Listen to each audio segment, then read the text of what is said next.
হিমালয়ের পাদদেশ থেকে ধেয়ে আসা কনকনে ঠান্ডা বাতাসে শিলিগুড়ি করিডোরের চা বাগানগুলো কাঁপছে।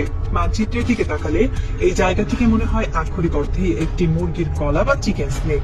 মাত্র 22 কিলোমিটার চওড়া একটি সরু ভূখণ্ড, যার এক পাশে নেপাল আর অন্য পাশে বাংলাদেশ। এই 22 কিলোমিটারের সুতোটি ভারতের মূল ভূখণ্ডের সাথে উত্তর পূর্বাঞ্চলের 7টি রাজ্য বা 7 সিস্টার্স কে আটকে রেখেছে।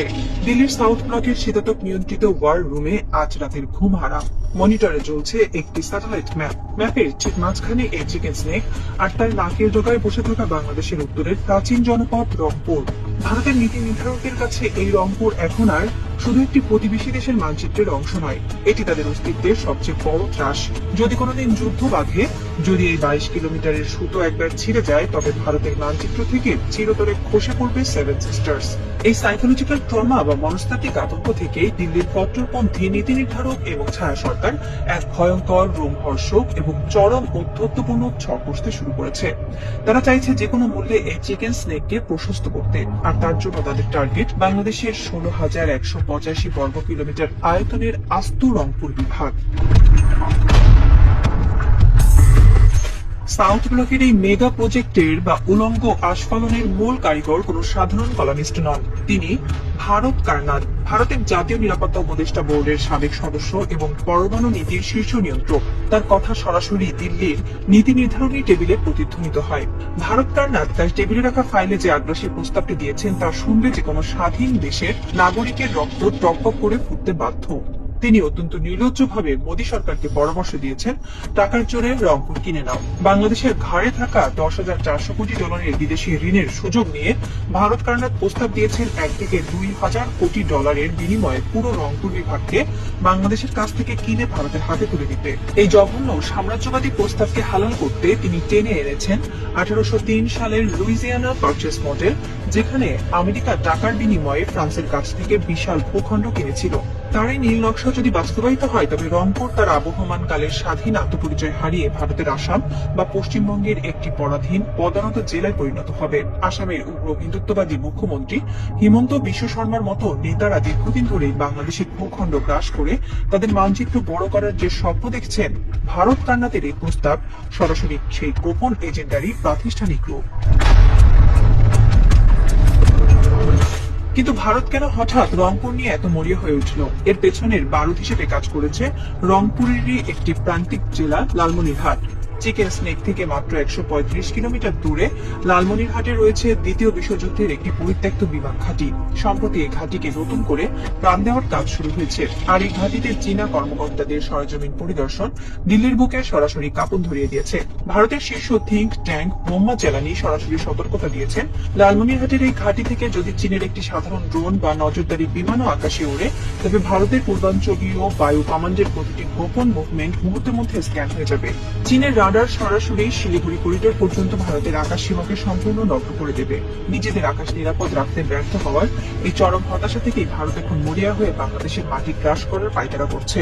চীনের এই প্রবল উপস্থিতি তাদের রাতের ঘুম কেড়ে নিয়েছে। টাকার কাছে যদি বাংলাদেশ মাথা নত না করে, যদি ঢাকায় 20 বিলিয়ন ডলারের প্রস্তাবকে ডাস্টবিনে ছুঁড়ে ফেলে, ভারত কারনাদ সেই পরিস্থিতির জন্য এক ভয়ঙ্কর বিকল্প ছক তৈরি করে রেখেছেন। এই ছক হিটলারের নাৎসি বাহিনীকেও হার মানায়। তার দ্বিতীয় প্রস্তাবে বলা হয়েছে, বাংলাদেশের উপর জোরপূর্বক একটি সামরিক চুক্তি চাপিয়ে দেওয়া হবে, যার মূল শর্ত থাকবে চীনের সাথে বাংলাদেশের সব ধরনের সামরিক সম্পর্ক ছিন্ন করা। স্বাধীন বাংলাদেশ যদি দিল্লির এই দাসত্ব মেনে না নেয়, তবে বিনা নোটিশে ভারতীয় সেনাবাহিনী সরাসরি সীমান্ত পার হয়ে রংপুর জবরদখল করবে। আর এই আগ্রাসনের পরবর্তী ধাপটি আরো বিভীষিকাময়। রংপুরের 1.5 কোটি আদিবাসীকে তাদের পিতৃভূমি থেকে উচ্ছেদ করে জোরপূর্বক বাংলাদেশের মূল ভূখণ্ডে পুষিন করা হবে, আর বিনিময়ে বাংলাদেশের অন্যান্য অঞ্চলে থাকা হিন্দুদের এনে রংপুরে বসতি করতে বাধ্য করা হবে। একটি স্বাধীন রাষ্ট্রের ভেতরে ঢুকে এমন পরিকল্পিত জনবিনিময় বা জাতিগত নিধনের সরাসরি হুমকি আন্তর্জাতিক আইনের চূড়ান্ত লঙ্ঘন এবং চরম সাম্রাজ্যবাদী স্পর্ধা। দিল্লির এই আগ্রাসী বয়ান কেবল কাগজে কলমে আটকেনি। মাঠের বাস্তবতা বলছে, ভারত জবরদখলের সামরিক প্রস্তুতি অনেক আগেই নিতে শুরু করেছে। চিকেন স্নেক বা শিলিগুড়ি করিডোরের বর্তমানে ইতিহাসের সবচেয়ে বড় সেনা সমাবেশ ঘটিয়েছে ভারত। বাংলাদেশ সীমান্ত ঘেঁষে একের পর এক নতুন সামরিক ঘাঁটি ও বিমানবন্দর তৈরি করা হয়েছে এবং আকাশপথের সর্বাধুনিক রাফায়েল যুদ্ধ বিমান সার্বক্ষণিক পাহারায় রাখা হয়েছে। গত নভেম্বরে শিলিগুড়িতে ভারতের বিএসএফ, এসএসবি, আইটিবিপি, সেনাবাহিনী এবং রেলওয়ে পুলিশের শীর্ষ কর্তাদের যে মেগা সমন্বয় বৈঠক হয়েছে তা সরাসরি এই যুদ্ধের প্রস্তুতিরই অংশ। এরপর মে মাসে একেবারে বাংলাদেশের সীমান্তে গা ঘেঁষে তিস্তা প্রহার নামে যে বিশাল সামরিক মহড়া ভারতীয় সেনাবাহিনী চালিয়েছে তা সরাসরি ঢাকাকে দেওয়া দিল্লির পেশি শক্তির নির্লজ্জ প্রদর্শনী। দিল্লির ইশারায় পশ্চিমবঙ্গের উগ্র রাজনৈতিক নেতারাও এখন বাংলাদেশের বিরুদ্ধে প্রকাশ্য যুদ্ধের ডাক দিচ্ছেন। মুখ্যমন্ত্রী শুভেন্দু অধিকারী বাংলাদেশ দখলের হুঙ্কার দিয়েছেন। তাদের স্পর্ধা এতটাই আকাশ ছুঁয়েছে যে তারা এখন প্রচার করছে বাংলাদেশের নাকি দুটি চিকেন নেক রয়েছে, উত্তরে রংপুর এবং দক্ষিণে ফেনী। তাদের দখলদারিত্বের এই ক্ষুধা কেবল রংপুরের সীমাবদ্ধ নেই, তারা সরাসরি পুরো চট্টগ্রাম দখলেরও হুমকি দিচ্ছে। ভারত যখন সীমান্তের ট্যাঙ্ক আর রাফেল সাজাচ্ছে, বাংলাদেশ তখন আন্তর্জাতিক কূটনীতির মঞ্চে ভারতকে তাদের প্রকৃত আয়না দেখিয়ে দিয়েছে।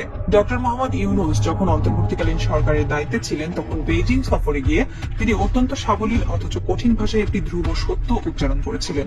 তিনি স্পষ্ট করে দিয়েছিলেন ভারতের সেভেন সিস্টার্স সম্পূর্ণভাবে একটি অবরুদ্ধ অঞ্চল এবং একমাত্র বাংলাদেশই হলো তাদের সমুদ্রে পৌঁছানোর লাইফলাইন।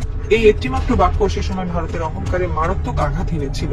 ভারত খুব ভালো করেই জানে বাংলাদেশের মাটির উপর দিয়ে ট্রানজিট বা সমুদ্র বন্দর ব্যবহারের সুবিধা না পেলে তাদের পুরো উত্তর পূর্বাঞ্চল অর্থনৈতিক ও সামরিকভাবে পঙ্গু হয়ে ধুকে ধুকে মরবে। বাংলাদেশের এই আত্মবিশ্বাসী অবস্থানই মূলত ভারত কার্নারদের মতো লোকদের মাথা খারাপ করে দিয়েছে। বাংলাদেশের আগের মতো হাত গুটিয়ে বসে নেই। সামরিক দিক থেকে নিজেদের আকাশ এবং সীমানাকে নিশ্চিত করতে ঢাকা এখন অত্যন্ত আগ্রাসী এবং বহুমুখী প্রতিরক্ষা ব্যবস্থা গড়ে তুলছে। পাকিস্তান থেকে যে F-17 থান্ডার যুদ্ধ বিমান আনার যে পদক্ষেপ নেওয়া হচ্ছে তা ভারতের একচেটিয়া বিমান আধিপত্যের পথে বিশাল দেয়াল হয়ে দাঁড়িয়েছে। একই সাথে তুরস্কের মতো গ্লোবাল সামরিক পাওয়ার হাউস এখন বাংলাদেশের পাশে এসে দাঁড়িয়েছে। তুরস্কের অত্যাধুনিক বাইরাক্তার ড্রোন প্রযুক্তি এবং সমরাস্ত্র বাংলাদেশের প্রতিরক্ষা কবচকে এমন এক দুর্ভেদ্য রূপ দিচ্ছে যা ভেদ করার সাহস খোদ ভারতীয় বাহিনীরও নেই। পাকিস্তান এবং তুরস্কের সাথে বাংলাদেশের এই শক্তিশালী সামরিক বন্ধন ভারতের জবরদখলের রঙিন স্বপ্নে সরাসরি বরফ শীতল পানি ঢেলে দিয়েছে। ভারত কার্নার তার রক্ত পিপাসু নিবন্ধের শেষে এক প্রকার আক্ষেপ করে বলেছেন, বর্তমান মোদী সরকারের হয়তো এখনই সরাসরি রংপুর দখল করার মতো বুকের পাটা নেই, কিন্তু এই সাময়িক পিছুহটাকে হালকাভাবে নেওয়ার কোনো সুযোগ নেই বাংলাদেশের সামনে। রাত শেষ হয়ে আসছে, শিলিগুড়ি করিডোরের ওপাশ থেকে ভোরের আলো ফুটছে। দিল্লির ড্রয়িং রুমে টাঙানো বাংলাদেশের মানচিত্রটির দিকে হয়তো এখন কেউ না কেউ শকুনের দৃষ্টিতে তাকিয়ে আছে। পশ্চিমবঙ্গের উগ্র নেতাদের আস্ফালন, সীমান্তে সামরিক মহড়া এবং মিডিয়া ট্রায়াল সবকিছু একটি নির্দিষ্ট লক্ষ্যকে সামনে রেখে এগোচ্ছে। ভারতের একমাত্র উদ্দেশ্য হলো বাংলাদেশের ভেতরে একটি কৃত্রিম অস্থিরতা তৈরি করা, যাতে সেই ধোঁয়াশাকে কাজে লাগিয়ে তারা আন্তর্জাতিক বিশ্বকে বোকা বানিয়ে সরাসরি সামরিক হস্তক্ষেপ করতে পারে। এই চরম বৈরী সমীকরণে বাংলাদেশের সামনে মেরুদণ্ড সোজা করে দাঁড়ানো ছাড়া দ্বিতীয় কোনো পথ নেই। নিজেদের ভৌগোলিক দুর্বলতা এবং ভূ রাজনৈতিক গুরুত্বকে কাজে লাগিয়ে ঢাকাকে এমন এক কঠিন পররাষ্ট্রনীতি গ্রহণ করতে হবে যেন ভারত বিন্দুমাত্র সুযোগ নেওয়ার সাহস না পায়। রংপুর কোনো শপিং মলের পণ্য নয় যে টাকার থলি ছুড়ে দিলেই তা বিক্রি হয়ে যাবে। এটি লাখো শহীদের রক্তে ভেজা স্বাধীন সার্বভৌম বাংলাদেশের অবিচ্ছেদ্য অংশ। দিল্লির এই জবরদখলের হুঙ্কারকে সরাসরি আন্তর্জাতিক মঞ্চে তুলে ধরে তাদের আগ্রাসী মুখোশ বিশ্বের সামনে উন্মোচন করতে হবে। পুরো বাংলাদেশকে আজ সীসা ঢালা প্রাচীরের মতো একতাবদ্ধ থাকতে হবে, কারণ ভারত সুযোগের অপেক্ষায় ওট পেতেই আছে, আর সেই সুযোগ তাদের এক চুল পরিমাণও দেওয়া যাবে না।